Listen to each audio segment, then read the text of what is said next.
Alors, bonsoir, bonsoir tout le monde. Bonsoir. Bonsoir et bienvenue sur Google Meet. Est-ce que vous êtes bien installés? C'est la première chose que je vais vous demander. Tisane, café, tout est prêt, biscuits, c'est pas interdit, hein? Bien. Alors, nous sommes heureux ici, c'est vrai, ce soir, de nous retrouver pour parler de quelque chose de très important, l'ésotérisme, l'occultisme, des croyances et des pratiques vraiment qui peuvent avoir des répercussions même parfois graves sur notre âme, notre esprit. Parce que c'est vrai que l'occultisme, on le trouve un peu partout, il est présent un peu partout, dans tous les domaines, que ce soit le sport, que ce soit les arts, entre autres les arts martiaux. On retrouve aussi dans l'éducation, dans la politique. Et là, j'entends par là la franc-maçonnerie, eh oui.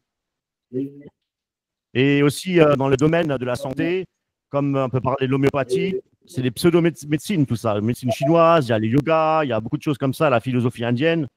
Mais ce qui est encore plus grave, c'est que l'occultisme, justement, là, je vous parle surtout du yoga. Et il y a quelqu'un qui OK, accepté, c'est bon. Voilà. Il y a aussi le yoga, à savoir la Kundalini. Hein, ça, on le voit dans les églises. C'est subtilement infiltré aussi. Ça fait déjà un bon bout de temps, quelques décennies déjà. Et surtout dans les églises charismatiques. Et tout passe par des émotions, on parle de sensations, on parle d'expériences surnaturelles. Et là, on emploie souvent des mots comme, on parle d'énergie spirituelle, la lumière, des choses comme ça. Eh bien, beaucoup de gens sont touchés, c'est vrai, dans le monde entier par l'occultisme, et même dans les églises. Et c'est pourquoi nous devons, je le dis toujours, prêcher Jésus-Christ. Jésus-Christ, hein. Et malheureusement, lorsqu'on évangélise, on parle de Jésus-Christ, eh bien, qu'est-ce qu'on fait? On ferme les yeux, on bouche les oreilles. Ça dérange. Jésus-Christ dérange, mes amis. C'est ça la vérité. Et c'est pourquoi beaucoup de gens ne lisent pas la Bible, n'étudient pas les Écritures, ne connaissent pas les Écritures. Et de ce fait-là, qu'est-ce qui se passe? Eh bien, ils se tournent et s'intéressent,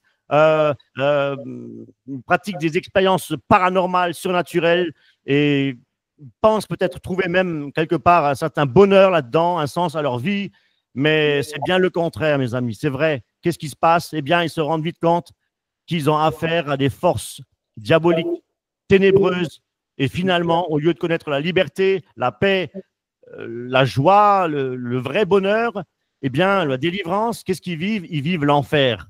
L'enfer dans l'angoisse, l'enfer dans l'anxiété, la dépression, et c'est vrai que ça peut même mener à, ça peut aller jusqu'au suicide.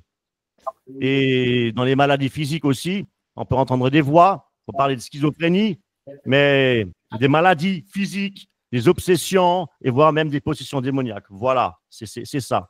Eh bien, ce soir, nous avons un invité particulier. Il s'agit d'Alain Vatinel qui va, lui, nous évoquer effectivement son parcours spirituel. Intéressant. Alors, Alain, merci tout d'abord d'avoir accepté de témoigner. Et je suis persuadé que tu as énormément de choses à nous partager ce soir. Et c'est pourquoi on te laisse 3/4 d'heure, c'est pas mal, hein, à avoir 1 heure de temps pour témoigner, pour enseigner. Et si c'est possible, oui, nous apporter les éléments indispensables aussi de mise en garde contre toutes ces pratiques diaboliques là, occultes. Et il serait bon aussi qu'à l'issue du témoignage, il y aurait aussi un temps de partage, voire une demi-heure, 3/4 d'heure, sous forme de questions-réponses, donc avec vous tous qui êtes présents sur Google Meet. Voilà, est-ce que ça te convient? Alain, est-ce que ça te convient?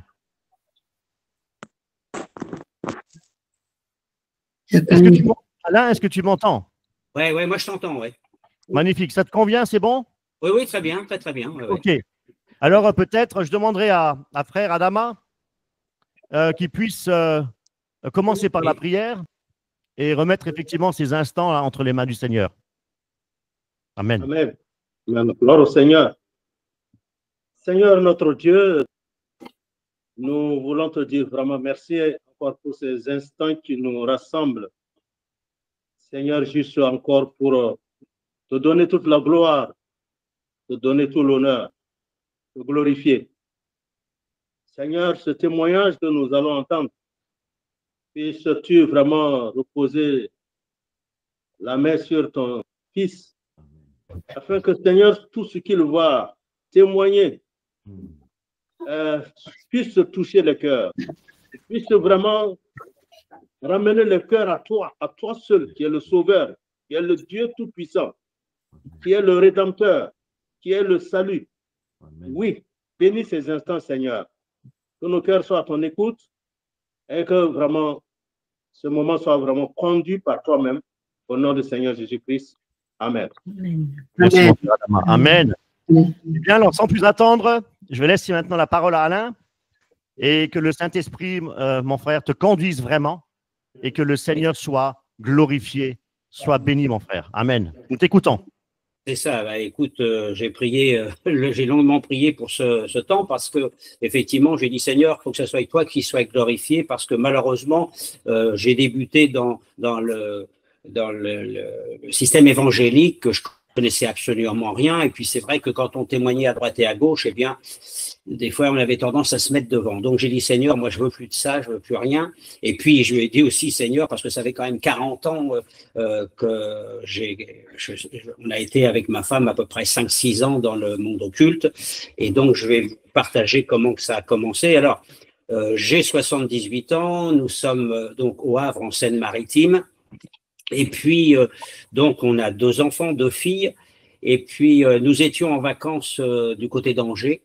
Et on se faisait la bronzette, puisqu'on ne connaissait pas le Seigneur à l'époque. Et puis, il y a une bohémienne qui est venue me voir. Et puis, elle me dit, je peux vous faire les lignes de la main. Vous m'achetez un panier pour ça. À l'époque, c'était en francs, donc 5 francs. Ou je lui dis, non, moi, ça ne m'intéresse pas. Et puis, bon, elle a tellement insisté, donc j'ai accepté. Et puis, elle m'a dit des choses, mais je m'en rappelle surtout une chose importante, c'est qu'elle m'a dit, vous tomberez malade, ça durera longtemps, mais vous guérirez. Bon, elle est partie, et puis bon, on a passé les vacances comme ça, puis moi, j'y pensais vraiment plus, puis surtout que je ne croyais pas du tout à ce genre de choses-là, bien que j'étais intéressé quand même assez de bonheur par tout ce qui était de l'au-delà. Mais c'est vrai que bon, ça j'avais oublié. Et puis effectivement, quelques mois après, et c'est pour ça que, voyez-vous, là, moi j'ai eu la part du diable par cette femme-là. Et ça, c'est par manque de connaissances, c'est par ignorance, mais il y a des choses justement qu'il faut pas toucher, comme lire l'horoscope, des choses comme ça. C'est à partir de ce moment-là, hop, vous mettez le pied dans l'engrenage et puis là, l'ennemi fait tout. Et je peux vous dire qu'on a énormément dérouillé. Donc, on revient sur le Havre et puis quelques mois après, eh bien, j'ai commencé à avoir des angoisses. J'ai commencé à avoir à être obsédé par la mort. Et puis, je me levais le matin, je m'assoyais à la table pour faire le petit déjeuner, je pleurais sans arrêt. Et j'étais étonné parce que j'ai quand même un tempérament très gai, j'étais même invité pour mettre de l'ambiance et tout ça. Et là, d'un seul coup, tout ça, ça m'arrive. Et donc, je ne comprenais pas. Et puis, donc, je suis allé voir forcément un médecin. Et puis, il m'a donné un traitement. Ça allait un petit peu, mais je traînais. Et puis, un beau jour, j'ai attenté à ma vie. J'ai avalé des médicaments et c'est ma fille aînée qui m'a retrouvé. Alors, ça, j'ai pas vraiment le souvenir, mais en tout cas, il semblerait qu'il m'ait fait un lavage d'estomac sur place. Et puis, bon, à la suite de ça, bon, parce que j'aimais quand même mes enfants, puis mon épouse, mais il y avait quelque chose dans ma tête qui ne fonctionnait plus bien. Et puis, donc, j'avais promis de ne pas attenter à nouveau à ma vie. Et quelques mois après, ben, j'ai recommencé. Et tellement j'étais, mais alors, envahi par des pensées suicidaires. Je ne pensais qu'à la mort. Je me dévalorisais, etc.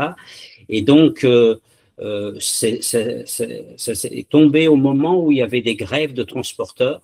Et donc, l'ambulance s'est trouvée bloquée. Et quand je suis arrivé à l'hôpital, eh bien, j'étais dans le coma.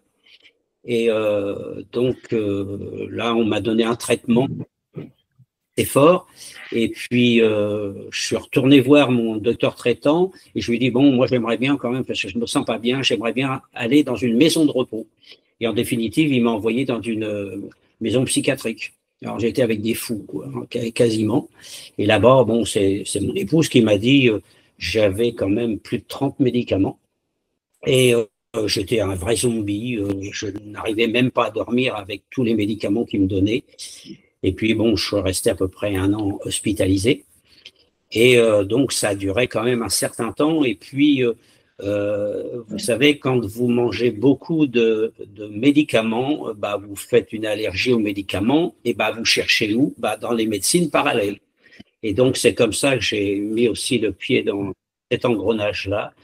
Et donc, j'ai connu l'acupuncture. J'avais un ami qui était médecin généraliste et homéopathe.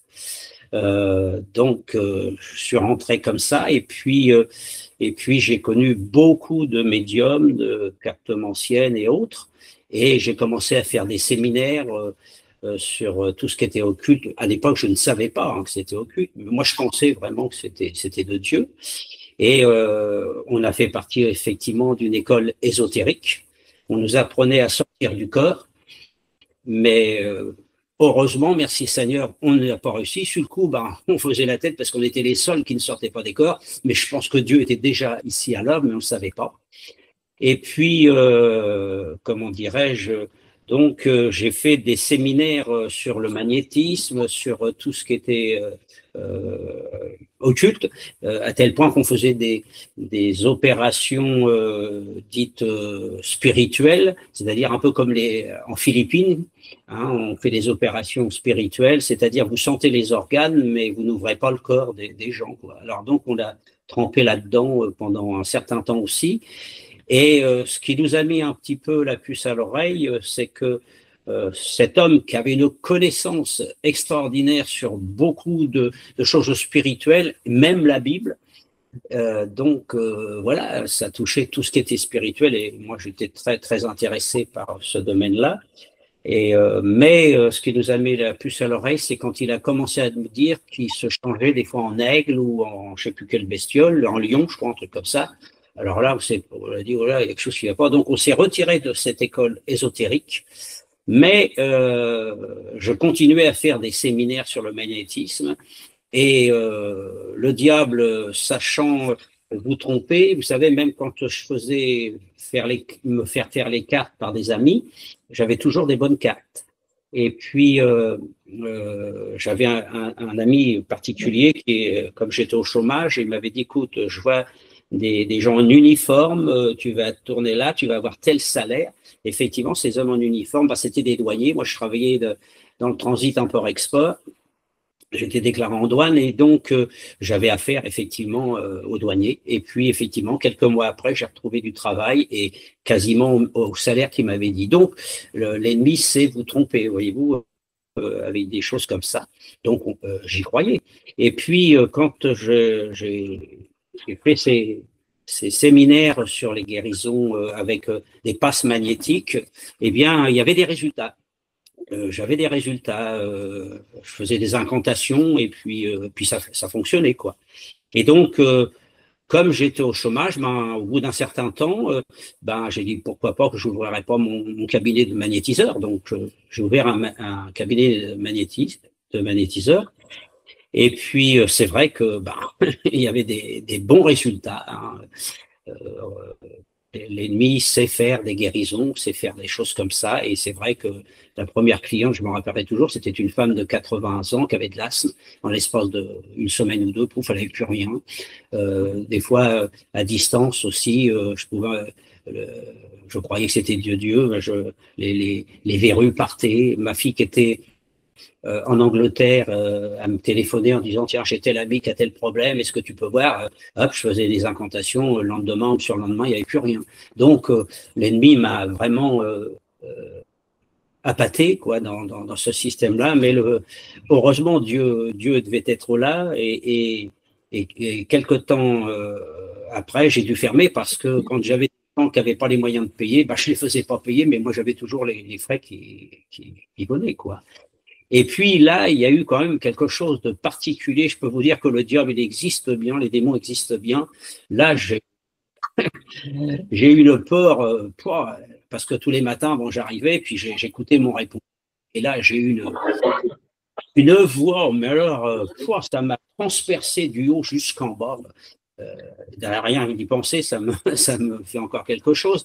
Et c'était une voix démoniaque qui était au bout du fil. Et donc, ça a été terrible. Et puis, c'est vrai que, comme on disait tout à l'heure, quand on touche dans ce domaine-là, bah, je peux vous dire qu'il y a des sacrées séquelles, il y a des choses qui se passent au niveau de la famille. Mes enfants ont énormément dérouillé, surtout ma seconde fille, qui a beaucoup dérouillé. Et puis voilà. Et moi, j'ai perdu mes cheveux. Moi, j'avais une bonne tignasse. C'est vrai que j'ai perdu les cheveux parce que j'avais plus de 30 médicaments par jour à prendre. Et j'avais des pertes de mémoire. Je tremblais. Je n'arrivais même plus à remplir une feuille de sécurité sociale. J'ai perdu mon travail. On venait d'acheter une voiture neuve, donc au niveau finance, c'était pas bien marrant. Et puis, vous savez, on dit des fois les amis, voilà, les amis, la famille. On disait dans notre famille, ouais, non, la famille Vatinel, on est une famille unie. Non, j'ai dû m'apercevoir que c'était pas ça. Mes parents ont été toujours là, mais Dorothée a dû se débrouiller seule. Il fallait tondre le gazon, des choses comme ça, plus les enfants, plus moi je n'assumais plus rien parce que quand j'étais bien, c'est moi qui m'occupe de tout ce qui est paperasserie. Quand nos enfants étaient petits, je les préparais, on a toujours donné nos enfants propres à la nourrice et tout. Et donc, Dorothée elle se retrouve avec tout ça à faire et tout, quoi. Et c'est vrai que au fil du temps, perte de travail, etc., etc. Et là, je me sentais complètement perdu. Vraiment, je voyais aucune issue, aucune issue. Donc, j'ai perdu mon travail sur le Havre. Je suis allé travailler 2 ans sur Rouen. Et puis, j'avais eu un tout petit mieux. Et là, comme j'allais mieux, moi j'ai toujours aimé aider les gens, j'ai voulu aider des gens qui étaient aussi en dépression et j'ai replongé à fond. Et là, c'est vraiment, vous savez, la dépression, je ne parle pas de la déprime, mais la dépression, personne ne le voit. Et puis à l'époque, c'est dans les années 80, hein, donc c'était pas connu comme ça l'est maintenant. Et donc, c'est quelque chose que vous vivez pratiquement seul. Mes parents essayaient de m'inviter, par exemple, au restaurant et tout ça. Donc, j'acceptais. Mais quand j'étais là-bas, je voulais repartir. Je me sentais bien nulle part. Et donc, c'était vraiment une galère. Et par contre, c'est vrai que à certains moments, alors je partais sur Rouen. Et puis, j'avais quand même un acupuncteur qui m'avait dit, parce que j'avais vraiment des idées suicidaires encore, et j'allais en voiture et je roulais à 160 sur la nationale et j'avais vraiment envie de tourner le volant par moment. Alors il m'avait dit garde des photos de ton épouse et de tes enfants devant toi, ça va t'aider. Et heureusement, oui, quelque part ça m'a aidé quand même. Et je pense que Dieu était déjà à l'œuvre, je ne le savais pas. Et donc j'ai cheminé comme ça pendant quelques années. Et puis, mais je sentais qu'il y avait quelque chose qui se passait en moi. Et des fois, quand j'étais sur Rouen, je téléphonais à mes parents pour qu'ils viennent me chercher, parce que j'étais incapable de conduire. Et je disais à ma mère, je ne sais pas ce qui se passe, mais il y a quelque chose qui se passe. Je ne comprenais pas. Je ne savais pas que Dieu déjà commençait à œuvrer en moi. Et donc, c'est vrai qu'on a fait partie de groupes occultes aussi, parce qu'on avait des médiums, on contactait des médiums, et donc ça a été, comment dirais-je, des périodes qui nous ont ouvert la porte vraiment dans les ténèbres. Et puis, malgré ça, il y avait quand même, je sentais quelque chose, mais j'arrivais pas à mettre un nom dessus, quoi. J'étais entre les mains donc de psychologues et malheureusement, je suis pas tombé forcément sur des bons. Et donc, il y en a un qui m'a, c'est tout juste, il m'a pas expliqué comment me tuer, quoi, comment me supprimer. Et puis, c'est vrai que avec du recul, je peux vous dire qu'il y a eu beaucoup de dégâts dans la famille. Et comment dirais-je, déjà au niveau de ma seconde fille, qui a eu une déformation au niveau du corps. Et puis, comment dirais-je aussi, j'ai eu aussi, après, ma fille s'est mariée, elle a eu un fils. Et aussi, je pense que c'est dû aussi à ce qu'on a fait dans l'occultisme. Et bien, quand elle a accouché, ils n'avaient pas diagnostiqué, il y avait une hernie, comment il dit ça, une hernie diaphragmatique, c'est-à-dire que tous les organes de mon petit-fils sont remontés, ça lui a écrasé les poumons, le cœur de gauche il est passé à droite, et normalement il n'avait que 48 heures à vivre. Mais heureusement, à l'époque, bon, quand ça s'est passé, nous étions chrétiens et donc on a fait faire des prières et Dieu nous a exaucés. Et puis maintenant, il va bientôt avoir 21 ans, donc Dieu. Mais pour vous dire qu'il y a des sacrées séquelles quand même quand on touche à ce domaine-là. Et puis, alors, ça m'a amené aussi à faire du yoga parce que j'avais pas la paix. Et c'est vrai que quand j'allais faire du yoga, il y avait une certaine paix qui ne durait pas, mais c'est ça. Et c'est là que j'ai connu effectivement tout ce qui est Kundalini, d'ouvrir les chakras. Et donc tout ça, moi je connaissais pas. Je pensais vraiment que c'était de Dieu aussi, toutes ces choses-là. Mais je peux dire que ce sont des choses qui ont des impacts sur nos vies. Et puis bon, en plus, moi je suis quand même d'une famille de boxeur, et puis j'ai fait aussi des arts martiaux. Donc tout ça, ça fait que ça entraîne aussi de la violence. J'étais quelqu'un de très colérique, très coléreux, très violent. Je tapais pas ni mon épouse ni mes enfants, mais verbalement j'étais très violent et je ne supportais pas non plus les autorités, puisque en 40 ans d'activité, j'ai fait 27 entreprises. Et donc tout ça, je pense que ça m'a entraîné de tout ce qui est. Je cherchais après être devenu pas normal, mais ça s'est amélioré quand même avec les médicaments.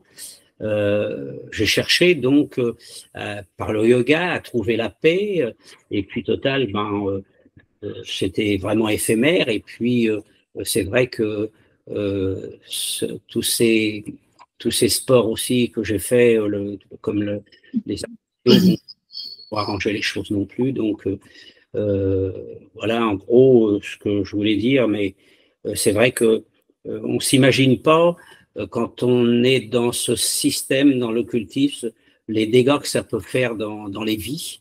Et c'est vrai qu'on a eu aussi beaucoup de difficultés dans notre couple. Il y a eu beaucoup de tempêtes. Et heureusement, le Seigneur était là. Et voilà, nous, ça va faire quand même, en mars, ça fera 57 ans qu'on est mariés, 58 ans qu'on se connaît. Alors, c'est vrai qu'il y a eu des bons moments, mais il y a eu du sacré mauvais quart d'heure. Mais grâce à l'amour qu'on a entre nous, puis l'amour de Dieu, notre couple a tenu. Mais ça a été très difficile. Ça a duré quand même facilement 6 ans. Ouais, facilement 5-6 ans.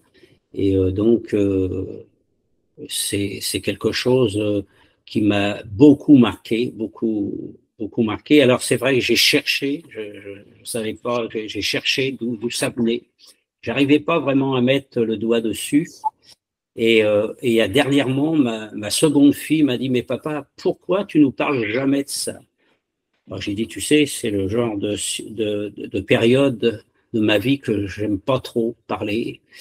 Et puis, bon, elle m'a dit, ça serait bien quand même que tu nous en parles. Alors, bon, j'ai dit, OK, je lui en ai parlé. Et puis, bon, moi, les études, j'aimais pas particulièrement. J'ai laissé l'école à 14 ans.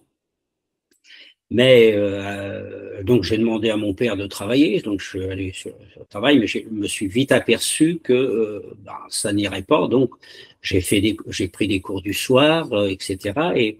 Et j'ai eu pas mal de CAP, etc., des diplômes dans la douane, ce qui fait que j'ai réussi quand même, par la grâce de Dieu, maintenant je peux dire, à me tailler quand même une place.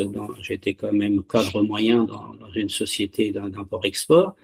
Et donc, comment dirais-je, tout ça, je pense que la dépression, et c'est là qu'en discutant avec ma fille, je crois avoir compris ce que c'était, parce que en tant que déclarant en douane, vous avez d'énormes responsabilités, Et, parce que si vous faites une fausse déclaration, ben, c'est des amendes qui descendent. Et puis moi, j'avais la signature de douane, donc à la limite, même si je faisais une fausse déclaration, je pouvais même aller en prison.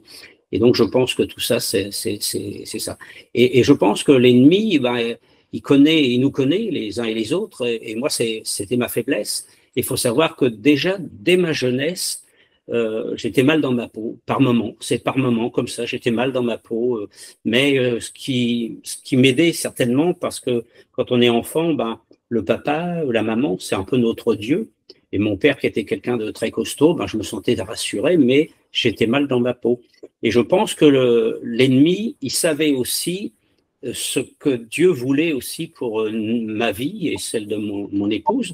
Et donc, il a cherché vraiment à m'éliminer. Il a cherché vraiment, et moi j'étais vraiment envahi par des esprits de porc. Bon, je suis passé quand même par la délivrance et il y a eu des choses qui sont sorties, vraiment de la violence. C'était vraiment fort. Mais le problème, c'est que, voyez-vous, quand on passe par la délivrance, comme le dit le Seigneur, eh bien, si on ne fait pas attention, si la maison n'est pas bien nettoyée, ben, il revient avec sept de peu plus puissants. Et c'est ce qui s'est produit dans ma vie aussi. Depuis que j'avais donné ma vie au Seigneur, eh bien, j'ai pas été suffisamment attentif et j'ai replongé dans la violence, verbale, etc., dans la grossièreté et tout. Et je pense que l'ennemi, il nous lâche pas comme ça. Et moi, je sais que avec le passé que j'ai eu, je dois faire très attention à mes pensées. Vous savez, on sait que la bataille chez nous les chrétiens, ça commence dans les pensées. Et parfois, il y a encore des fois des pensées de mort qui viennent. Je crois que l'ennemi ne veut pas nous lâcher, mais heureusement maintenant, on a quand même eu des enseignements qui nous permettent, quand je vous écoute, quand j'écoute Jacques Collin, quand j'écoute d'autres personnes qui sont vraiment ancrées dans la parole, bon, nous aussi, on s'efforce de chercher dans la parole et on arrive à tenir le coup.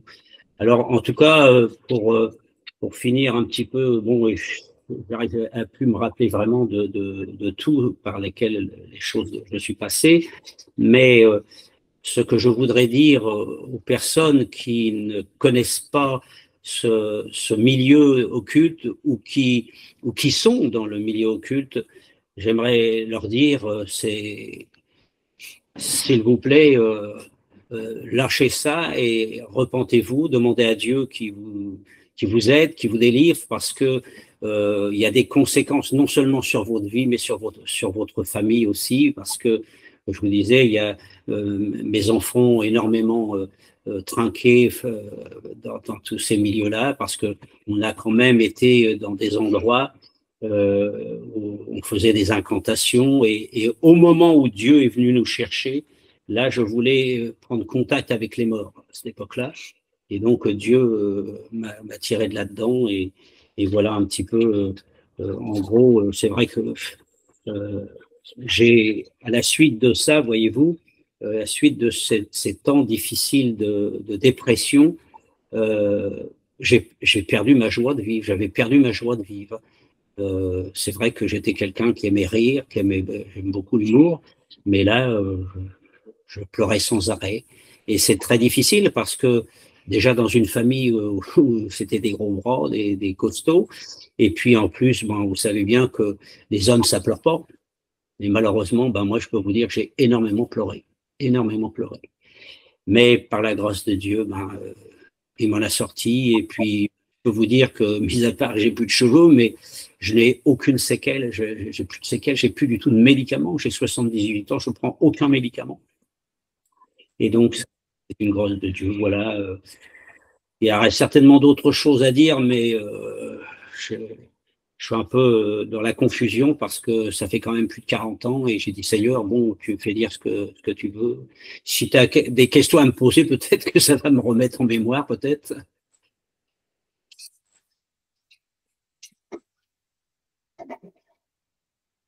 Ok. Ok. Tu disais quoi exactement? Ta dernière Oui, phrase, j'ai pas bien compris.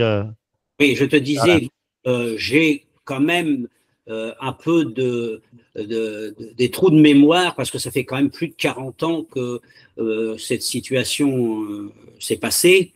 Et ce que je voulais dire, ben, effectivement, ce que j'ai dit, je ne sais pas si vous avez bien entendu, mais c'est vrai que j'aimerais dire aux gens qui touchent de près ou de loin, c'est très dangereux. Et d'ailleurs, j'ai aussi joué du pendule. J'ai fait le pendule aussi avec la Bible sous la main, hein, parce qu'on pensait. J'agissais avec des photos à distance, voilà.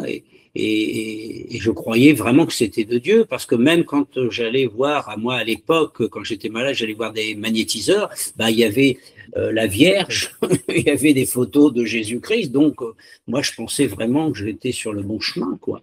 Alors que je peux dire aux personnes qui écouteront cette vidéo, c'est que surtout éviter d'aller voir tout ce qui est cartomancienne et éviter d'aller voir tout ce qui est magnétiseur, des rebouteux, comme on dit aussi par chez nous. Je vais vous donner un exemple. C'était une jeune fille qui était dans la dépression aussi, et puis elle est allée voir un magnétiseur, et puis le gars il lui dit, bah écoutez, je vais vous donner une enveloppe fermée, vous la laisserez dans votre chambre, et surtout vous ne l'ouvrirez pas. Et puis quand elle s'est approchée du Seigneur, elle a parlé au pasteur qui la recevait, et puis le pasteur lui dit, bah, la prochaine fois que tu viens, amène ton enveloppe. Ok, donc elle a amené l'enveloppe et puis elle lui dit surtout, hein, vous l'ouvrez pas, t'inquiète, etc. Puis quand elle est partie, il l'a ouvert. Et dans cette enveloppe-là, il était marqué Satan guérit son corps, contente-toi de son âme. Donc il y a des choses comme ça. Et vous savez, quand vous allez voir des magnétiseurs, souvent ils prient. Ils prient, mais ils prient à voix basse. Et vous savez pas qu'est-ce qu'ils prient. Et souvent, bah, c'est des prières démoniaques. Hein.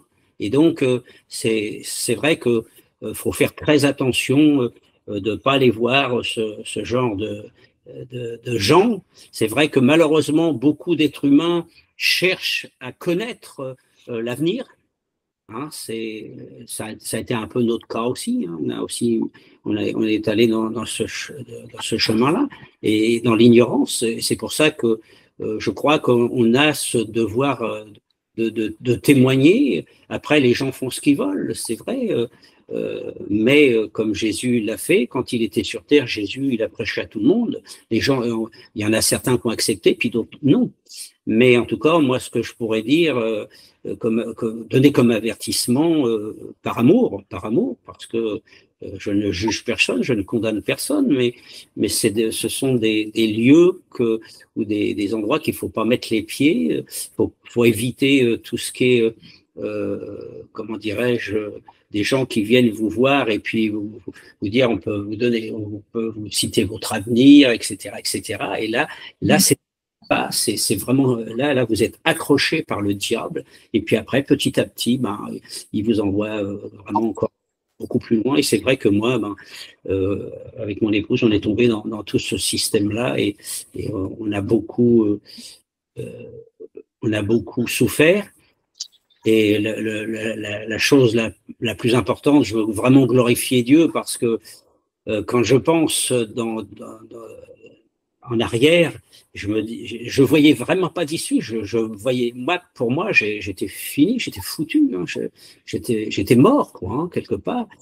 Et là, quand on a rencontré des évangéliques pour la première fois et qui nous ont parlé de Jésus-Christ, eh bien, moi, j'étais d'origine catholique puisque mes parents étaient catholiques, mais par tradition. Et donc, moi, la religion, ça m'intéressait pas du tout. Hein. Moi, je disais, j'étais comme beaucoup de gens à l'heure actuelle. S'il y avait un bon Dieu, il n'y aurait pas de guerre, il n'y aurait pas de maladie, il n'y aurait pas de ceci, il n'y aurait pas de cela. Donc, j'étais un peu comme ça. Et quand on s'est marié, Dorothée a voulu qu'on se marie à l'église. J'ai dit, mais le curé, qu'est-ce que tu veux qu'il me dise, qu'il me conseille, il n'est pas marié. Et puis, voilà. Mais je ne connaissais absolument rien du tout de Jésus. Je n'avais jamais lu la Bible. Jamais, jamais, jamais.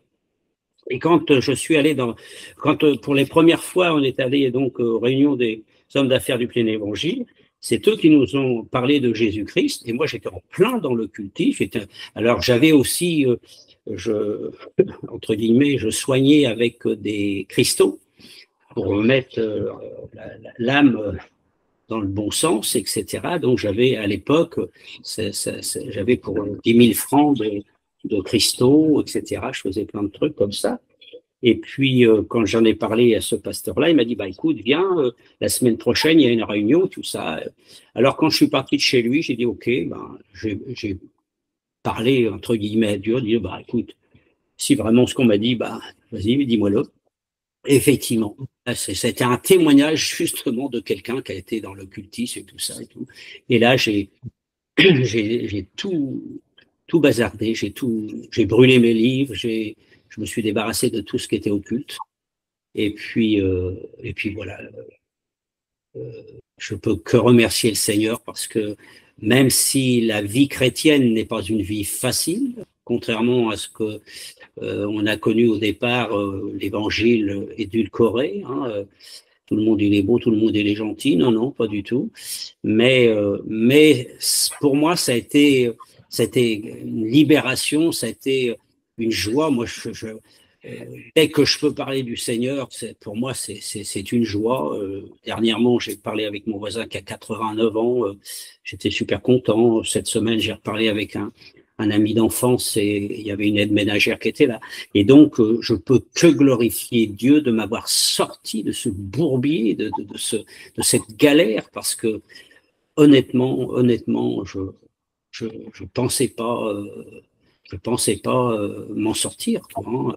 Vous savez, quand vous avez plus de 30 médicaments, j'étais invité, pour parler, j'étais tellement anxieux, j'étais tellement angoissé, je prenais plein d'anxiolytiques, etc. C'est pour ça que je perdais la mémoire, je savais plus où j'étais, quoi. Et franchement, j'étais très, très, très mal dans ma peau. Et là, quand tu rencontres, enfin, c'est plutôt Jésus te rencontre, vient te chercher, vient te sortir de ça, qui te guérit. Et là, c'est un changement complet des ténèbres à la lumière. Alors, et ça, c'est extraordinaire. Je peux que glorifier Dieu. Vraiment, moi, je ne me vois pas, mais alors pas du tout retourner dans le monde, ça je peux vous dire, même si parfois c'est difficile, parce que bon, on sait qu'on vit dans des temps compliqués, on vit dans les temps difficiles que Jésus a dit dans Timothée. Et franchement, je pensais pas même vivre ces temps-là parce que je lisais comme tout le monde, hein, je voyais qu'il y aura des temps difficiles, mais alors je pensais pas que ça me concernerait. Puis ben, on est vraiment dans des temps difficiles, mais je ne peux que glorifier le Seigneur de m'avoir sorti de cette galère qui a duré quand même 5-6 ans facile, quoi. Et donc, ouais, j'ai pas assez de mots, je crois, pour remercier le Seigneur. Les mots, même dire merci le Seigneur, ça me paraît tellement petit, mais je peux que vraiment lui rendre grâce parce que on a un Dieu merveilleux, un Dieu qui se laisse trouver. Et pourtant, depuis ma conversion, à ma grande honte, des fois, j'ai levé le poing contre Dieu parce que j'avais pas mes réponses. Mais Dieu a une patience, une patience. J'ai dit, mais Seigneur, comment tu fais pour être aussi patient que ça? Parce que moi, j'ai encore peu de patience par rapport. Bien sûr, Dieu m'a déjà pas mal travaillé, mais il y a encore beaucoup à faire. Mais c'est vraiment glorieux, glorieux, glorieux de connaître ce Dieu, ce Dieu qui, comme l'a dit la parole, que les cieux des cieux ne peuvent même pas le contenir, qu'il a ni commencement ni fin. Mais moi, le soir, quand je me couche, puis je lui dis ça, mais je dis, bah attends, Seigneur, là, moi, ça dépasse mon entendement, ça, c'est fou. Mais je te crois parce que tu le dis, c'est vrai, mais quand je pense à ça, je dis, ce Dieu-là, il est descendu sur terre pour me sauver, pour nous sauver. Et comment voulez-vous que je ne le glorifie pas, mais je peux que le glorifier. Parce que effectivement, si je suis là, c'est pas parce que la médecine alors bien sûr, j'ai été aidé, j'ai été soigné par la médecine. Je ne veux pas cracher non plus sur ces gens qui sont vraiment des gens dévoués, mais la médecine a ses limites, que Dieu est illimité. Et la preuve, c'est que si je suis aujourd'hui en train de témoigner, c'est bien parce qu'il m'a sauvé, il m'a guéri. Et donc, je lui rends toute la gloire. Moi, je veux vraiment rendre la gloire à Dieu parce que on n'est rien, je suis rien. Et de ce rien, il fait de nous, de ses enfants. Il nous donne des dons, il nous distribue des dons, alors qu'il prend quand même des risques avec nous, mais bon, il sait, hein, il nous connaît, mais c'est quand même formidable de savoir qu'on a un Dieu si grand qui tient tout entre ses mains, et puis qui, nous, les petits grains de sable, là, il se sert de nous, ça c'est génial, c'est fabuleux, voilà. Alors bon, voilà, voilà, je crois que je vais te repasser la parole. Eh bien, dis donc, magnifique, hein. Oui, Ah, écoute, alors, oui. eh ben, je veux dire, c'est un peu décousu, mon monsieur. Ça fait Non, longtemps, mais ça fait oui. très longtemps que j'ai témoigné, hein, parce que c'est vrai que dans les débuts de ma conversion, j'ai énormément Oui. témoigné, mais là, pour donner mon témoignage personnel, ça fait des années que j'ai pas. Alors donc, j'ai un peu oublié plein de Oui. choses. Bien, ok, super. Passons maintenant effectivement à l'étape des questions-réponses. Alors, je vais peut-être commencer avec une question. Voilà.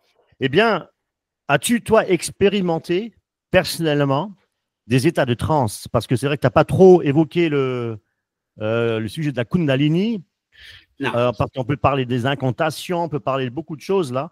On peut parler du parler en langue, un langage inintelligible, mais bien faire la différence. Existe-t-il aussi un parler en langue diabolique? Voilà, Ouais, donc, qu'est-ce que tu peux dire là-dessus? ouais, personnellement, j'ai pas vécu ça, je n'ai pas vécu de transe. La seule chose où j'ai vraiment vécu personnellement un truc diabolique, c'est comme je te l'ai dit, comme je l'ai souligné tout à l'heure, c'est sur mon téléphone où là j'ai eu un message de démoniaque. Mais alors, ça m'a traversé du haut de la tête jusqu'en bas de la colonne vertébrale. Ça a été quelque chose. Moi, ça m'a fait peur, hein, honnêtement. Hein.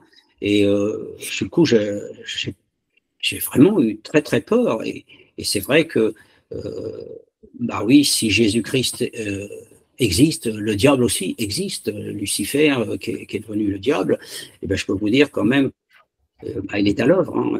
Mais moi, j'ai pas vécu dans ce genre de transe, j'ai pas entendu non plus de parler en langue. Non. Bon, j'ai vu un peu des guérisons aussi, comme on voit aussi dans nos milieux charismatiques, hein, c'est sûr, hein, pas avec des passes magnétiques, voilà. Puis il y avait des gens qui étaient guéris. Oui, tout à fait. Mais la guérison diabolique, en fait, n'est pas une guérison, c'est un déplacement du mal. C'est ça, exactement, C'est ça. exactement. Parce que le diable ne guérit pas. Oui. Voilà. Le diable, lui, effectivement, déplace la maladie. C'est pour ça que quand on va voir, par exemple, soit des magnétiseurs ou même des cartomanciennes, eh bien, effectivement, des fois, les gens vont, admettons, ils avaient un problème d'épaule, ben, ils vont être guéris de l'épaule. Et puis, quelques temps après, ben, ça va être la hanche ou ailleurs. C'est vrai qu'ils déplacent les maladies. Effectivement. Okay. Parlons de ta délivrance. Est-ce que ta délivrance a été complète ou par palier, par étape? Par étape, par étape. Okay. Mais c'est vrai que il y a une fois particulière où j'ai vraiment, c'est sorti de mes entrailles, mais j'ai hurlé, j'ai senti quelque chose qui sortait, quoi. Mais c'est vrai que j'ai eu besoin de repasser une ou deux fois quand même par la délivrance, parce que bon, là-dessus, sur la délivrance, quand je vois les Écritures, quand je vois comment Jésus délivrait, il ne s'y reprenait pas à 36 fois. Et donc ça me laisse toujours un questionnement à l'heure actuelle. Je me dis, on ne vit pas tout de suite, enfin moi je ne vis pas dans ma vie chrétienne ce qu'il vivait au temps quand Jésus était sur terre. Parce que quand même, que ce soit Jésus lui-même, à chaque fois que les gens venaient vers lui pour avoir une guérison, une délivrance, tac, c'était fait. Quand ils allaient vers les disciples, la même chose. Et là, ben, on peut pas dire que, enfin, moi, je sais pas si vous vivez des guérisons puis des délivrances tout le temps, mais moi, j'en vis pas. Et je me dis, là, il y a quelque chose qui va pas. Alors, je suis sûr que ça vient pas de Dieu, mais ça vient certainement de nous. Mais si t'as la réponse, moi, je suis preneur. Hein. Laissez la parole maintenant à nos amis là, qui sont là, qui ils ont peut-être quelque chose à partager, peut-être aussi. Et alors, sentez-vous vraiment libre de poser des questions, de réagir aussi peut-être sur un ou plusieurs points, effectivement, que Frère Alain a évoqué dans son témoignage. Donc, sentez-vous libre. Oui, bonjour. Bonjour Alain. Donc, pour information, je suis du Havre. Ah, à ma grande surprise, oui, je vis au Havre. Ah, c'est intéressant ça. Oui, donc justement, je voulais parler de mon parcours parce que en fait, avant de venir à Jésus-Christ, j'étais dans l'occultisme. J'aimais beaucoup pratiquer le Reiki. C'est le Reiki. Qu'est-ce que je faisais encore? Je faisais des méditations de groupe et je recevais plusieurs enseignements de divers gourous dans le milieu. Et en fait, je suis restée dans ce domaine-là pendant 15 ans. 15 ans. Et il y a un moment, je me suis convertie à Christ il y a à peu près 3 ans. Et juste avant ma conversion, j'ai été dans une période où j'étais vraiment très, très mal. Et puis, j'étais presque en dépression. Et je pensais que dans mes pratiques occultes, j'allais pouvoir obtenir de l'apaisement, un réconfort, parce que c'est ça que je cherchais.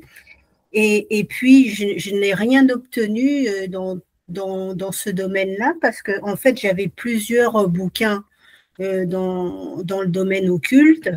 Et puis, donc, je suis arrivée à un moment où j'étais très mal et puis j'avais des attaques nocturnes. La nuit, je me faisais agresser dans mon sommeil par des entités qui avaient des voix démoniaques, en fait, comme vous dites, avec des voix un peu déformées. Vous savez, un peu comme dans les films d'horreur où on entend des voix grossières, déformées. C'était un peu ça. Et souvent, les nuits, j'étais attaquée par ces entités-là. Et puis, j'étais vraiment très mal pendant plusieurs mois. Et puis, je cherchais vraiment un secours. Et en fait, j'ai commencé à prier parce que, vous savez, dans ce domaine-là, dans le domaine du New Age, parce que j'étais dans le New Age, vous croyez Dieu. Donc, je ne priais jamais puisque pour moi, on m'avait inculqué dans la tête que c'était moi Dieu et que ce qui m'arrivait, j'étais responsable de tout ce qui pouvait m'arriver et que si je voulais trouver la solution, ça devait venir de moi. Et puis, j'ai eu ce changement intérieur qui a fait que j'ai demandé secours. Je ne sais pas à qui j'ai prié, parce que à cette époque-là, j'étais pas tournée vers le Christ. Donc, j'ai appelé à l'aide parce que j'étais vraiment dans une détresse psychique, en fait. Et c'est là que ça a basculé. J'ai commencé à basculer vers Jésus-Christ parce que j'ai été attirée par les enseignements de la Bible, parce que j'ai commencé à regarder certaines chaînes YouTube qui parlaient de Jésus-Christ, parce que en fait, dans ma grande détresse, je cherchais des solutions à droite, à gauche, et puis j'avais entendu une prédication sur une chaîne et ça m'avait énormément touchée à ma grande surprise. Et puis, j'étais toujours, comment dire, j'étais toujours mal intérieurement, mais le fait de m'être tournée vers Christ, eh ben, ça m'a amené à suivre, à commencer à connaître un peu Christ, et ça a commencé à m'apaiser, en fait. Et c'est de là que je me suis vraiment tournée vers Christ, et en fait, je me suis débarrassée de tous mes objets ésotériques parce que j'avais des statues de Bouddha, j'avais des pierres parce qu'il y avait la lithothérapie, et puis tout un tas d'objets et de bouquins occultes. J'ai jeté tout ça à la poubelle et je me suis mise à essayer de découvrir qui est Christ, et puis à étudier aussi. Voilà. Donc, c'est comme ça que je suis venue vers Christ, et je suis vraiment heureuse aujourd'hui parce que vraiment, je suis débarrassée de ce tourment nocturne que je vivais souvent la nuit, et j'ai beaucoup prié, et maintenant je suis heureuse que Christ m'ait arrachée de ces ténèbres qui étaient absolument horribles. Et voilà, je glorifie le Seigneur dans mon esprit et dans mon corps. Oui, voilà. Et tu me fais penser justement, toi, moi aussi j'ai fait de la méditation transcendantale. J'ai aussi, tu connais, on avait une pyramide, il fallait se mettre dessous pour recevoir des bonnes ondes. Et puis, il fallait faire du phosphène, c'est-à-dire que tu scrutes le soleil. Hein. J'aurais pu me faire brûler les yeux, mais à cette époque-là, voyez, hein. Je connais pas ce type de. C'était un autre type de méditation. C'était pas celle-là avec. C'était pour ouvrir les chakras. C'est ça. Oui, c'est toujours en rapport avec les chakras pour faire circuler l'énergie, ouvrir la couronne, etc. Enfin, tout le. Comme tu disais tout à l'heure, bon, malgré que tu as fait ça, tu trouvais pas la paix. Et c'est vrai que le yoga. C'était temporaire, c'était sur le moment. Et puis, après, il fallait toujours recommencer pour bénéficier de cette paix qui était superficielle, en fait. Ça ne dure pas, et puis… Ça ne dure pas. C'est là qu'on voit que l'ennemi, il est quand même il est rusé, parce que, bon, le yoga, c'est pas gratuit non plus. Donc, tu payes, alors que quand tu viens à Jésus, bah, il te donne la paix et tu n'as rien à payer. Ça oui, je vous laisse ma paix, je vous donne ma paix. C'est ça que, et puis je l'ai cette paix. Je remercie chaque jour le Seigneur de m'avoir donné sa paix et de marcher du mieux que je peux dans ses voies. Donc, je suis vraiment très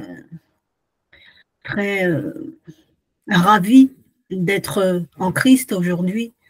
Ah oui, c'est vraiment une grâce, c'est ce qu'on dit. Oui, c'est le plus beau cadeau, c'est un cadeau suprême d'appartenir à Christ. Maintenant, c'est la meilleure chose qui puisse nous arriver dans la vie. Et c'est là qu'on voit qu'effectivement, que c'est avoir foi en Jésus-Christ, c'est ça. Et faire toutes les bonnes œuvres qu'on veut, ça qui va nous sauver, c'est avoir foi. Et c'est lui qui nous sauve par grâce. Mais alors, évidemment, il y a un prix à payer, et ce prix-là, comme tu dis, bah, il faut marcher dans la sanctification. Hein, Mais ce qui est extraordinaire, c'est que cette foi, il me l'a donnée parce que j'avais pas la foi avant, je connaissais pas Christ, je ne connaissais pas les Écritures. J'ai commencé à avoir la foi comme ça m'est tombé dessus vraiment, et j'ai embrassé cette foi qu'il m'a donnée. En fait, c'est pas venu de moi, j'ai pas étudié pour avoir la foi, etc. C'est vraiment, comme disent les Écritures, c'est Dieu qui la donne. C'est pas moi qui suis allée la chercher dans les livres ou comme je faisais quand j'étais dans le New Age, où j'allais chercher des enseignements pour me les approprier. Là, c'est Christ qui me l'a donné et puis c'est un cadeau. Voilà, c'est ça. Dieu nous attire à lui, hein. Oui, et c'est cadeau. magnifique, hein. La foi est un cadeau du Seigneur. Oui, Amen. absolument. Amen. Et Jésus-Christ est un don merveilleux. Oui, un bien suprême. Oui. Un bien suprême. Tout à fait, tout à fait. En tout cas, merci pour ton témoignage. Oui. C'était très bien. Alors, quelqu'un d'autre veut peut-être réagir, apporter un témoignage?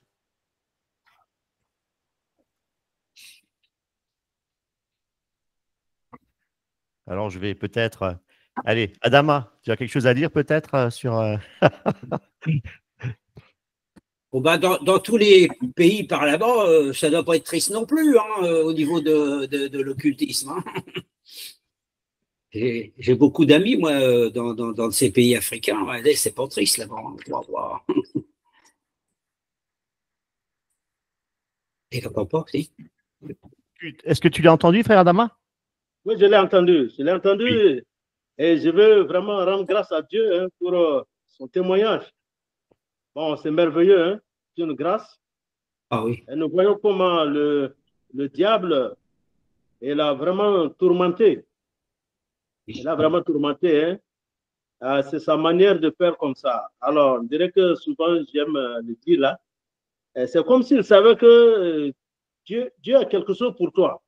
Exact. Voilà. Et c'est comme s'il savait, mais pourtant, il ne sait pas ça. Mais, alors, il va te retarder. Il a vraiment retardé le frère et le tourmenté. Mais Dieu était là, hein, Dieu était là. Son témoignage est vraiment merveilleux et on ne fait que vraiment rendre grâce au Seigneur. Amen. Tout ce parcours-là, c'est beaucoup risquant. Il pouvait perdre la vie et puis les séquelles aussi ne sont pas moindres. Hein. Sur lui-même, sa vie, sur sa famille, comme il en a parlé hein, pour sa fille-là, mais c'est catastrophique. Ah oui. Mais le Seigneur, quand il donne la délivrance aussi est totale. Ah oui. La délivrance du Seigneur est totale. Si tu as vraiment délivré, et la délivrance est totale. Alors, donc, tu as vraiment de garder maintenant la foi en ce Seigneur merveilleux-là, en ce Seigneur vraiment de grâce, de bonté. Comme la sœur là également en a parlé, c'est ça. C'est Dieu qui fait tout. La foi, comme elle l'a dit également, la foi, c'est un don de Dieu. Elle n'est pas allée la chercher comme tant d'autres choses. Oui, c'est le Seigneur qui fait grâce. En tout cas, je suis émerveillé vraiment par ces deux témoignages-là. Parce que pour avoir touché à ces choses-là, vraiment que Dieu t'en est sorti, c'est merveilleux. Et je sais qu'en Afrique, ce qu'il parle là, en Afrique, il y en a également en pagaille. Et très, très, très méchant même. Ouais. Et si ce n'est pas vraiment la grâce de Dieu, tu ne t'en sors pas et puis il va t'accélérer vite. Hein, il va te faire partir vite au-delà. Ouais. Alors vraiment, on rend grâce à Dieu pour le témoignage du frère. Et vraiment, c'est Dieu qui délivre. Hein. Amen. Merci. Alors, merci bien. Merci. Amen, amen, amen. Dieu est tout-puissant. Alors, on va continuer. Alexandre, est-ce que tu as quelque chose peut-être à dire? Oui, pourquoi pas. Merci pour les témoignages déjà. Et quelque chose que disait Maggie, que la foi est venue comme ça, sans qu'elle la demande. Moi, c'est vraiment comme ça que je l'ai ressenti aussi. Moi, c'est assez récent, ça fait à peine un an.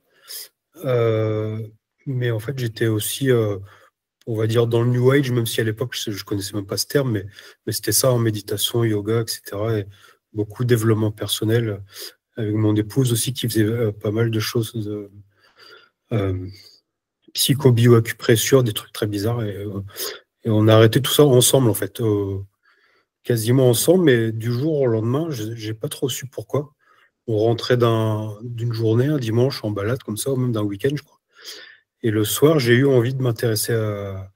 Alors, je ne sais pas si j'avais dit à Jésus-Christ ce jour-là, mais au moins à la religion, enfin, au christianisme, quoi, à la chrétienté. Et j'ai regardé un peu ça le soir sur Internet. Le lendemain matin, je me suis réveillé tôt pour continuer à regarder un peu plus. Et le soir, j'en ai parlé à mon épouse et je dis, mais c'est ça, en fait, c'est là, en fait, qu'on doit aller. Et elle, tout de suite, elle était d'accord. Et à partir de ce jour-là, on n'a pas arrêté. Et à chaque fois, quand tu parles de ça, Maggie, que c'est venu, la foi est venue comme ça. Là, c'est vraiment en une soirée, en un jour, disons. On l'expliquait pas au début, et maintenant on comprend un peu plus que c'est Jésus qui est venu nous chercher. Mais voilà, je veux juste témoigner ça parce que c'était assez soudain. Et c'est beau. C'est merveilleux. Hein. Ouais. Ça vient de ce que l'on entend. C'est parce que j'ai entendu une prédication avec la prédication de Jésus crucifié et de ce qu'il a fait pour nous. Et vraiment, là, ça m'a transpercé le cœur. C'est là que ma foi s'est exprimée en moi. Et là, tous les jours, cette foi, elle augmente. Je ne peux pas la perdre. C'est un don. Ouais. C'est ça, c'est merveilleux. Hein. C'est impressionnant et c'est merveilleux. Ouais. Oui, et puis ça vous met dans une joie absolument extraordinaire. Tout change. De Dieu, hein. Oui. Ah oui, la joie de Après, Dieu. hein. Ah oui. Oui. Je reviens sur un passage, parce que vous avez parlé du New Age, et tu sais, tu parlais tout à l'heure, Eric, aussi, par rapport à l'homéopathie ou à l'acupuncture et tout ça. Moi, j'avais donc un ami qui était médecin et qui s'est orienté vers l'homéopathie. Et lui, tu sais ce qu'il m'a dit, dans les laboratoires homéopathiques, en général, ils recrutent des médiums. Et ce sont les médiums qui se mettent en direct avec les démons pour savoir les quantités qu'il faut donner comme machin. Donc, alors, merci. Ah oui. Moi, l'homéopathie, il ne faut plus m'en parler. L'acupuncture, c'est pareil. Et tu vois, je ne sais plus, c'est pas toi qui as dit, ou Karine, je ne me rappelle plus, il faut toujours trouver l'origine, les sources. Et quand tu vas chercher les sources, par exemple, bon, de l'homéopathie, on sait d'où ça vient, il faut faire des recherches. J'ai un peu oublié les noms, mais c'est un Autrichien ou un Allemand, je ne me rappelle plus, qui était à la base de ça. Et puis l'acupuncture, ça vient des Chinois. Et qu'est-ce qu'ils ont comme sigle? C'est le dragon. La Chine, elle est vraiment sous l'emprise du diable. Et tout ça, ça vient de là-bas. Moi, ça a été radical. J'ai complètement arrêté toutes ces choses-là. Parce que je trouve que c'est dangereux aussi. Alors que aussi, c'est pareil, quand je faisais de l'acupuncture, je ressentais un bien énorme sur le coup. Mais j'étais obligé d'y aller assez fréquemment. Et le problème, c'est que, alors je ne sais pas si ça se fait toujours dans les hôpitaux, mais moi j'avais un acupuncteur, il était accepté à faire de l'acupuncture aussi dans les hôpitaux pour piquer les gens qui avaient peur d'avoir, pour ne pas être anesthésié, c'est ça, oui. C'est pour pas avoir de voilà. Et donc tous ces milieux-là, quand on connaît pas, oui, on pense que oui, les petites pilules, voilà, mais en réalité, faut voir d'où ça vient tout ça. Mais oui. Très bien. Merci, Alexandre. Avec plaisir. Isabelle? Non, elle n'est plus là. Peut-être Magali. Donc, bonjour. Donc, en fait, pour des raisons personnelles, je vais être un peu... je ne vais pas trop aller dans les détails, en fait, de mon témoignage. Mais voilà, j'ai à cœur de témoigner malgré tout. Donc, en fait, moi, j'ai passé peut-être 25 ans dans les témoins de Jéhovah. J'ai été baptisée catholique petite. Mais voilà, j'ai une partie de ma famille, de mon ex-famille, etc. Et c'est vrai que vous entendre, déjà, je vous remercie pour les témoignages parce que, pour avoir rencontré aussi pas mal de personnes qui, pas forcément croyantes, des voisins, des voisines, qui entendent en fait des voix. Et j'ai connu quelqu'un donc de proche qui a été soigné pour schizophrénie, que j'ai accompagné pendant un moment, qui était violent. Qui au départ m'a parlé, me disait qu'en fait il voyait des 666 sur son ordinateur Puis après, bien après, j'ai appris qu'en fait, il faisait des massages chinois et du Reiki. Donc, merci à Maggie aussi pour tout ça.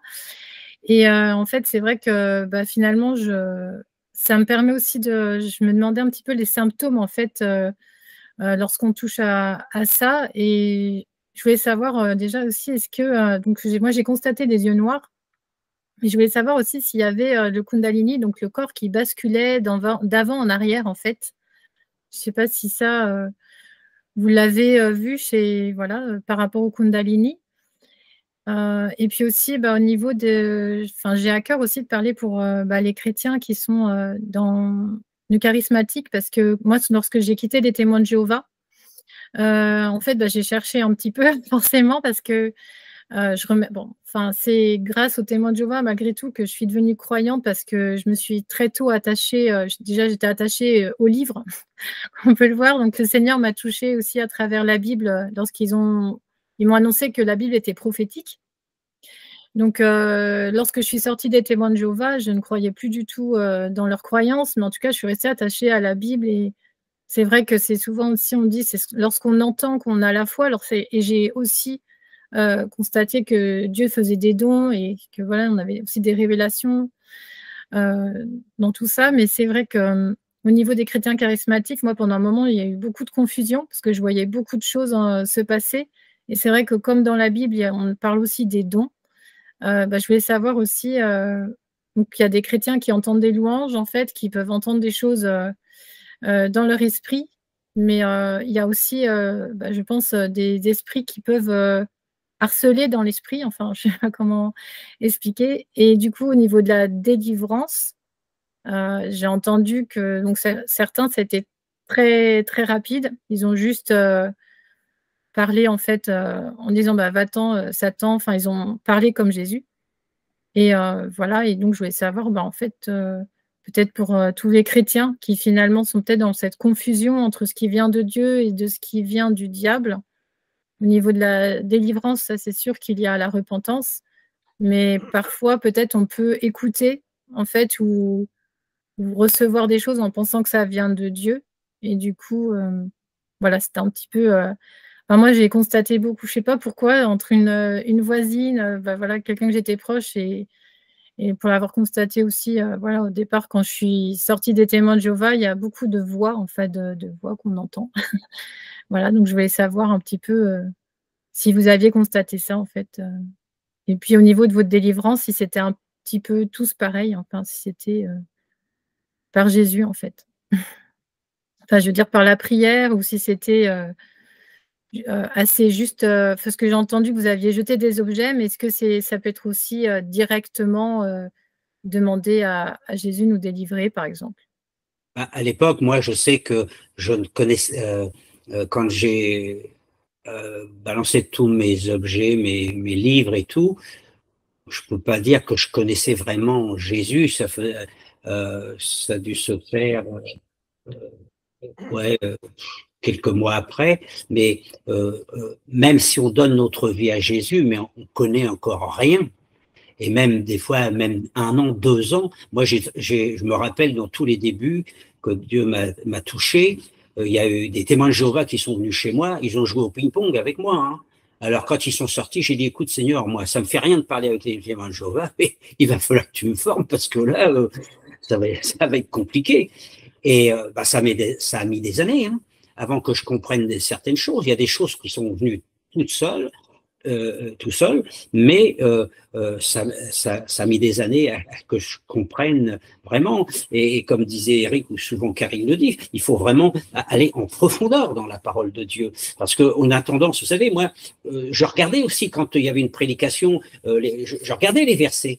Mais regarder les versets, c'est bien, mais c'est l'interprétation qu'on en fait des versets. C'est ça le danger.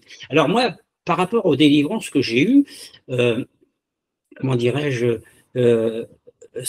alors j'ai eu une délivrance vraiment très très forte où là j'ai vraiment senti quelque chose qui sortait du fond, quoi, hein. Mais j'ai pas eu de manifestation, j'ai pas entendu par exemple un démon qui sortait puis qui avait une voix rock. Je l'ai constaté quand j'ai fait, moi, de la délivrance, il y avait des gens quand même qui avaient des voix que le démon sort et puis des fois, il y a des voix. Mais en tout cas, moi, personnellement, je n'ai pas vécu ça comme ça. Et des fois, vous avez des délivrances qui se font complètement dans la douceur aussi. Parce que Dieu, il fait comme il veut. Mais c'est vrai que dans le milieu charismatique, sans vouloir encore une fois juger et condamner, mais je pense qu'il y a eu beaucoup de dérives et il y a eu beaucoup de mauvaises interprétations aussi de la parole. Et je pense qu'on est dans les temps où Dieu va remettre tout d'aplomb. Et je pense que moi, je suis sûr qu'il n'y aura pas. On parle beaucoup de réveil, mais moi, je vois pas de réveil dans la Bible. Par contre, je pense vraiment que Dieu va je sais pas si je peux dire, restaurer cet esprit d'Élie, c'est-à-dire qu'on va vraiment recevoir quelque chose de puissant, je pense, parce que il va y avoir quand même des gens que Dieu va mettre sur notre route. Et il va bien falloir s'en occuper. Et puis moi, des fois, je dis au Seigneur, bon, bah, ok. Moi, je suis arrivé à un moment, parce que je priais quand même pour des voisins, puis il se passait rien. Alors, j'ai dit, Seigneur, moi, c'est fini, j'impose plus les mains à personne, parce que là, ça va pas, quoi. Et peut-être que, justement, Dieu nous laisse aller chercher plus en profondeur dans sa parole. Et puis encore une fois, je dis toujours aux gens qui sont avec nous, quand vous lisez la parole, avant de lire la parole, priez pour que le Saint-Esprit vous conduise. Et moi, c'est ce que je fais personnellement, parce que si on n'est pas conduit par l'Esprit, bah, la Bible, on va la lire avec notre intellect et c'est tout. Et donc, c'est vrai que c'est l'esprit qui va nous donner c'est l'esprit qui nous donne des révélations. Il ne faut pas croire. Sans les révélations, ben, personne. À tel point, moi, je dis merci Seigneur pour l'apôtre Paul, parce qu'il faut voir un peu toutes les révélations. Et il dit bien que lui, il n'a pas reçu l'évangile des hommes, il l'a reçu directement de Jésus-Christ. Et c'est vrai que nous aussi, comme on a l'esprit en nous, ben on reçoit directement aussi des révélations, pourvu qu'on demande aussi au Seigneur qu'on soit, comment dirais-je, dans la sanctification, dans la consécration. Alors, c'est vrai que c'est un combat tous les jours. Moi, j'ai des combats, je pense que vous en avez aussi. Mais encore une fois, comme disait la sœur, bon, il y a cette certitude en nous, cette foi en nous, que Dieu, il nous conduit, et quelle que soit l'épreuve. Alors moi, je dis ça, mais des fois, je suis comme tout le monde, hein, je perds pied, mais dans toutes les situations, il est là, il nous voit, il sait. Et alors, il va pas forcément, tu vois, intervenir de la même manière avec quelqu'un qui a une dépression comme moi. Dieu va pas forcément faire de la même manière, parce que Dieu fait tantôt d'une manière, tantôt d'une autre aussi. Mais alors voilà, je sais pas. Moi, en tout cas, en ce qui concerne les délivrances, moi, personnellement, j'ai pas entendu un mauvais esprit avec une voix. Mais par contre, quand Dieu se servait de moi pour faire de la délivrance, j'ai vu, pas tout le temps, mais j'ai eu des fois des gens qui... Et là, c'était vraiment une voix démoniaque. Justement, je voulais aussi remercier le Seigneur, parce que c'est vrai que depuis ma sortie des Témoins de Jéhovah, il m'a quand même bien guidée au travers des personnes. Enfin, je vous remercie aussi tous. Et je voulais partager un verset. Alors, je le connais malheureusement pas par cœur, mais c'est ma chair et mon cœur peut dépérir, mais Dieu est mon rocher et mon partage. Et c'est vrai que voilà, de centrer notre vie et nos regards sur Jésus, c'est vrai que en tant que chrétien, je pense que, comme tu parlais, c'est un combat dans les pensées. Et c'est vrai que moi, j'apprécie le fait que depuis que je lis la Bible avec Dieu, justement, nos pensées sont renouvelées, et ce sont des pensées de vie, en fait, que je sais que lorsque j'étais peu de temps avant de quitter les Témoins de Jéhovah, j'avais beau lire la Bible, j'étais en dépression aussi, et c'était compliqué, mais c'est vrai que ça n'a pas été, en tout cas pour ma part, un chemin très facile. Et quand en fait, de toutes ces églises et de tous ces mouvements, ça a été un peu compliqué, et j'ai fait des rapprochements avec toutes les personnes que j'ai côtoyées. Je ne sais pas pourquoi, mais en tout cas, j'en ai côtoyé vraiment beaucoup qui, non-croyantes, me témoignaient qu'ils entendaient des voix. Voilà. J'ai bien apprécié quand tu as dit, Magali, justement, j'ai lu la Bible avec Dieu. C'était. Ah oui, parce qu'on peut la lire sans Dieu. Tout à fait. Bah, Voilà, très bien. effectivement, puisque tu as des musulmans qui connaissent la Bible par cœur. Et à tel point que même, moi j'ai entendu des témoignages comme ça, où certains chrétiens n'arrivent même pas à répondre. Parce que justement, il y a un manque de connaissances, comme dit la Bible, il y a des fautes de connaissances, mon peuple périt. Et c'est vrai que, bon, moi je dis ça parce que ce que je vous dis, c'est pas ce que j'ai lu dans des bouquins. Moi, je l'ai vécu quand même. J'ai fait de l'évangélisation aussi quand j'étais chez les baptistes ou chez les apostoliques. Eh bien, la plupart du temps, quand on faisait de l'évangélisation, bon, il y avait des gens qui posaient des questions. Il y avait la personne qui dit, allez voir mon pasteur. Normalement, bon, alors je dis pas qu'au départ, quand on se convertit, c'est évident, mais après, normalement, tu dois pouvoir répondre. Même à un musulman, tu dois pouvoir répondre parce que ils connaissent la Bible non pas pour connaître Jésus, mais pour te contrer justement. Et tu peux tenir face à ces gens-là que si tu as une vraie relation avec le Seigneur et si tu plonges tes regards en profondeur dans la parole de Dieu, ça c'est sûr.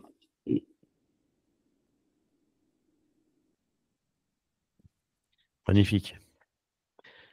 Merci Magali. Alors, nous avons encore Isabelle. Si tu veux peut-être réagir. Ben, merci pour les témoignages. Je ne pensais pas que je devrais parler. Moi, ce que je peux dire, c'est que j'ai touché enfin, je suis allée voir des magnétiseurs quand j'étais jeune. Et je peux témoigner de ce que du témoignage que donnait celui qui a écrit, je ne sais plus comment il s'appelle. En fait, quand il expliquait, quand vous allez voir un magnétiseur, ce que Alain a partagé aussi, il vous guérit d'une chose et il garde pas le problème sur lui, mais il le redonne sur une tierce personne qui vient après. Et donc moi, j'ai été pour arrêter de fumer. Et puis ça a marché. Et peut-être une année une année après, j'ai attrapé du psoriasis. Donc j'ai galéré avec ça. Et puis j'ai aussi passé par, je sais pas si je peux dire dépression, mais de la déprime. En fait, j'étais tout le temps déprimée. J'avais toujours en fait, je dis plutôt un mal-être. Donc en fait, j'ai vécu toute ma vie avec un mal-être. Et c'est bien après que j'ai compris que ça venait du fait que j'étais allée voir un magnétiseur. Mais j'en ai vu plusieurs fois. Mais je savais pas. Et puis donc j'ai passé ma vie avec ce mal-être. Et puis donc pas mal d'années après, quand je me suis convertie, donc j'avais 47 ans. Ce qui est tard quand même, mais bon, voilà. Et donc je me suis convertie et du jour au lendemain, en fait, ce mal-être, il a disparu. C'était vraiment c'était bizarre. C'est vraiment sûr, c'était vraiment c'était plus là, quoi. Et puis donc voilà, alors avant ma conversion, je cherchais à aller mieux pour moi. Donc je cherchais dans plein de pratiques. Alors oui, il y avait aussi j'ai été dans le New Age, j'ai fait du Reiki en apprenant, donc j'ai fait les 2 premiers niveaux de Reiki parce que je voulais aller mieux moi, mais je voulais aussi que les autres, je voulais aussi être utile pour les autres et faire du bien aux autres en fait. Mais je cherchais voilà dans tous ces domaines-là parce que j'étais en Suisse et puis c'était accessible. Il y avait des formations, il y avait voilà. Et j'ai pas eu le temps de pratiquer en fait. Le Seigneur il m'a gardée. J'ai pas eu le temps de pratiquer parce qu'il m'a touchée avant quoi. Donc, alors, quand je me suis convertie, c'était en mai. Et au mois de juillet, en fait, je faisais un grand feu derrière chez moi et je brûlais tous mes livres, tous mes objets, je les détruisais. En fait, ça m'a pris comme ça. Et je pense que c'est le Saint-Esprit qui m'a poussée. Et vraiment, j'ai tout détruit, tout brûlé, tout brûlé. Donc voilà. Et puis voilà pour. Mais c'est vrai que le New Age, c'est partout et c'est partout. Il y a des livres. On pouvait trouver des livres dans les rayons. Vous êtes dans un grand magasin où il y a des livres. Et ben c'est en première. Ah oui. C'est en tête de gondole presque. Il y en a partout et c'est vrai que je suis passée par là et ouais, je suis passée par là. Il a fallu que voilà. C'est accessible à tous, ça. Malheureusement. Hein. Ouais. C'est Parce que si accessible. on met Jésus-Christ guéri ou des trucs comme ça, c'est vrai comme ça a été dit. Le nom de Jésus-Christ, en fait, il est tellement, c'est tellement Banalité. puissant, c'est tellement spirituellement, c'est tellement la vérité, c'est tellement que il fait fuir quoi. Autant on peut parler de Dieu parce que Dieu il m'a apprivoisé aussi au travers des livres du Nouvel Âge que je lisais. Il y avait le mot Dieu dedans et ça passe. Mais il n'y a jamais Jésus-Christ dans ces bouquins. C'est la vérité. New Age, il n'y a jamais Jésus-Christ. Mais il y a Dieu. Parce que ça passe, Dieu. Mais en fait, Jésus-Christ, non, ça fait. En fait, les esprits, face au nom de Jésus-Christ, ils se déclenchent, quoi. Ils réagissent. Et, donc voilà, ça, j'ai pu le voir aussi. Hein, face à des gens. Après, bon, voilà. Ça fait 10 ans que je suis convertie et j'ai l'impression que je suis encore en, je vais pas dire cheminement parce qu'on l'est tous, mais comme si j'arrivais pas enfin voilà, il y a des choses comme par exemple, je lis la parole, bon, j'aime la lire, tout ça, mais est-ce que c'est pas non plus juste une lecture, je sais pas, comme ça a été dit par Magali. En fait, je sais pas trop si je la lis avec le Seigneur ou pas. Je vois qu'elle me transforme, je vois qu'elle elle me montre là où ça joue pas, ou ça c'est ok. Mais je veux dire, ouais, j'en suis pas encore à une étape où, selon certains, bah, ils vivent des trucs, des révélations, Mais bon, voilà, c'est comme ça. Donc voilà, je chemine et je tâtonne. Hébreux 11, il faut marcher par la foi. Ouais. Par la foi. Sinon, j'ai pas vécu de délivrance. Comme j'ai touché à des trucs comme ça, j'ai pas. Bon, on a prié pour moi, des gens qui pratiquaient la délivrance au début de ma conversion se sont occupés de moi, mais j'ai rien vécu de spectaculaire. J'ai pas poussé des cris, il n'y a rien eu de spécial pour répondre à des questions qui ont été posées sur le sujet. Donc voilà, mais pour moi, je pense que j'ai été délivrée. Bien sûr. Dieu a sa façon de guérir. Hein. Ouais. Et dans la délivrance, justement, il y a pas forcément des fois des cris, c'est vrai. Des fois, c'est par un souffle, des fois, c'est comme ça. Et tout à l'heure, il y a quelque chose qui m'a rappelé justement aussi. J'ai travaillé aussi avec la Kabbale, avec les lettres hébraïques aussi. Et ça, c'est très, très dangereux parce que là, il y a des transferts qui se fait. Et quand tu as parlé aussi par rapport, quand tu vas voir un magnétiseur, donc ça peut aller sur les autres parce qu'il y a ce qu'on appelle le transfert. Et ça, c'est vrai, moi, je l'ai vécu, ce genre de choses-là. Et c'est très dangereux. Mais quelque part aussi dans la Bible, bon, alors c'est vrai que dans le contexte qu'il est marqué de ne pas se précipiter à imposer les mains, c'est surtout pour donner des anciens, etc. Mais c'est vrai que moi, personnellement, je me laisse plus imposer les mains. Avec mon épouse, on a dit, je veux plus. Parce qu'on ne connaît pas la vie des gens.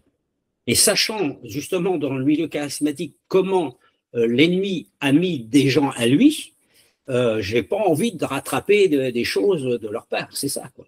Et moi, là, et même moi, si jamais je sens que l'esprit me dit d'aller imposer les mains à quelqu'un, je demande toujours à la personne, est-ce que tu veux que je pose les mains sur toi? Parce que je crois que, parce que la personne, elle ne me connaît pas, après tout. Moi, je suis respectueux de ça. En tout cas, c'est du vécu aussi, parce que j'ai vu, et quand même, mon épouse, on a passé par des gens qu'on ne connaissait pourtant, mais elle a agi par sentiment. Et puis, pourtant, bon, il nous aimait pas trop, mais à la suite de ça, ben, je peux vous dire qu'elle a reçu des choses qui n'étaient pas bonnes.